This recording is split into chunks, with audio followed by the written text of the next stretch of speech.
Bonjour à tous et à toute une petite vidéo où je vais parler des échosondeurs. Alors là on est sur un Navman Fish 4000 de série Filmfinder. Bon, alors le truc est très simple, c'est-à-dire qu'il ne faut pas rêver.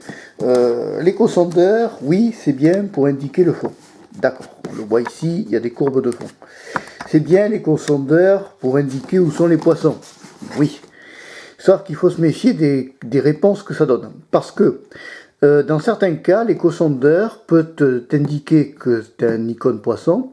Mais quand on sait qu'une poche en nylon peut être reconnue comme poisson parce que ça reproduit un peu la vessie natatoire, c'est du vécu. L'échosondeur m'avait dit que j'avais un gros poisson et en fait c'était une poche en nylon. Bon. Donc c'est bien si tu veux à la navigation. Quand on navigue, alors ça se présente comme ceci, ça se vend comme ceci. Alors évidemment, là-dedans, il n'y a pas la sonde. Pourquoi? Parce que la sonde, elle est fixée à l'arrière du bateau. D'accord? Loin de l'hélice, bien sûr, parce que sinon on va couper le fil.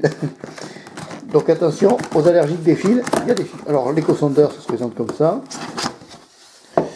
Voilà, donc il y a un mode d'emploi généraliste, n'est-ce pas? Qui est comme ceci. Voilà. Qui est tout à fait classique, hein.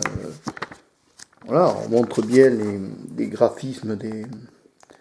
Qu'est-ce que c'est que l'icône poisson? Alors moi j'aime bien, voilà, on te montre dans toutes les langues. Alors attends, on va aller chercher français, on peut prendre mieux.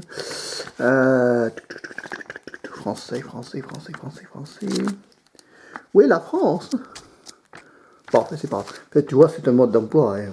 On te montre des graphismes comme ça, et pour que tu comprennes un peu comment ça marche. Donc tu vois, ça c'est la 1 minute, 30 secondes, voilà.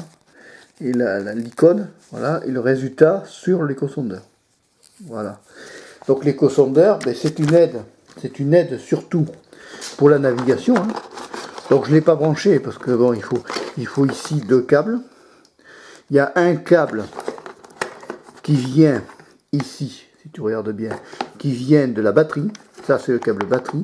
Et le câble bleu, c'est le câble qui vient de la sonde. La sonde est fixée à l'arrière du bateau.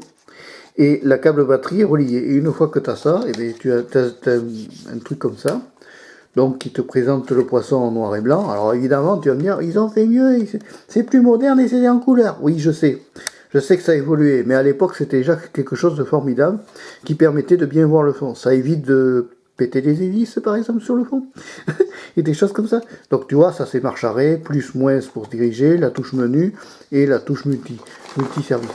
Donc c'est très bien. C'est très bien, surtout pour une aide à la navigation. Après, dire que l'échosondeur fera faire des plus grosses pêches, ce n'est plus de la pêche. Parce que à partir du moment que la personne géolocalise le poisson et qu'il arrive à le faire mordre après, pour moi, ce n'est plus de la pêche. Donc voilà le dos de l'échosondeur. Voilà, ici. Donc on a un écran LCD, haute résolution. On a quoi? À l'époque c'était 160 par 120 pixels. On a une puissance de 150 watts, un zoom jusqu'à 100 fois, un nouvel écran de navigation, tu vois. Bon après la mise au point ne peut pas se faire. Bon après il y a beaucoup de choses qu'il y a à voir. C'est le Fish 4000. Hein. Bon, il est périmé parce que maintenant on en fait de beaucoup plus beau et de beaucoup plus moderne. Le site c'est navman.com. Il y a d'autres marques qui le font très bien, hein. N'hésitez pas à vous en servir. Néanmoins, c'est une aide à la navigation, c'est tout.